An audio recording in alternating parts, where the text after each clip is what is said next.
En politique, les ennemis d'hier peuvent devenir les amis d'aujourd'hui. Olivier Dussopt et Emmanuel Macron en sont la preuve. Le ministre du Travail, du Plein Emploi et de l'Insertion, au centre de l'actualité en étant l'un des piliers de la si controversée réforme des retraites, peut compter sur le soutien et la pleine confiance du président de la République. Pourtant, ce même homme traitait Emmanuel Macron de connard avant qu'il n'entre à l'Élysée.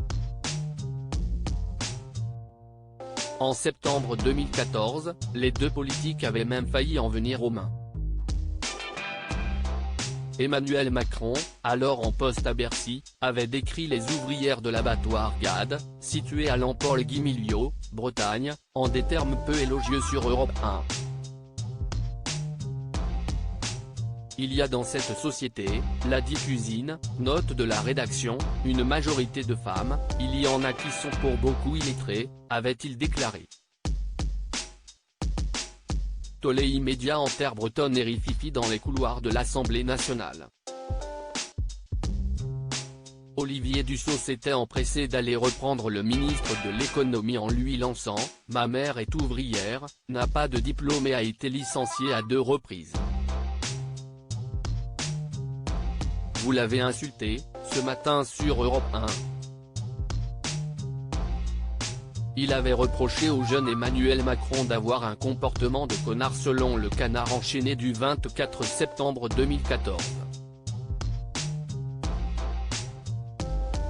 Depuis, les deux hommes politiques semblent avoir fait la paix, ils servent la même cause politique. Nommé secrétaire d'État chargé de la fonction publique auprès de Gérald Darmanin en novembre 2017 sous le premier mandat d'Emmanuel Macron, Olivier Dussopt a aussi été le ministre délégué chargé des comptes publics de Jean Castex de juillet 2020 à mai 2022. Supérieur à gouvernement d'Emmanuel Macron, Gérald Darmanin, Papen Ndiaye. Découvrez les ministres d'Elisabeth Borne. Olivier Dussopt, son parti désormais fusionné avec celui d'Emmanuel Macron avoir été investi de plusieurs fonctions exécutives n'est pas le seul élément qui a rapproché l'actuel ministre du Travail d'Emmanuel Macron. En 2017, Olivier Dussopt a quitté le Parti socialiste pour rejoindre le gouvernement. Il a été élu président de Territoire de Progrès, quelques années plus tard, en octobre 2021. Depuis, le parti du quarantenaire a fusionné en septembre 2022 avec celui de la présidence. Une alliance, qui les a rassemblés aux côtés du parti Agir sous une seule bannière, Renaissance.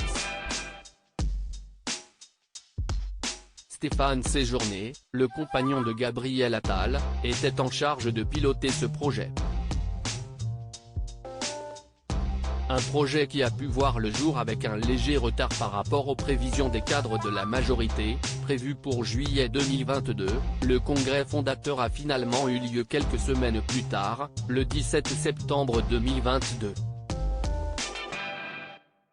Crédit photo, Aurélien Morissard. Panoramique Best Images.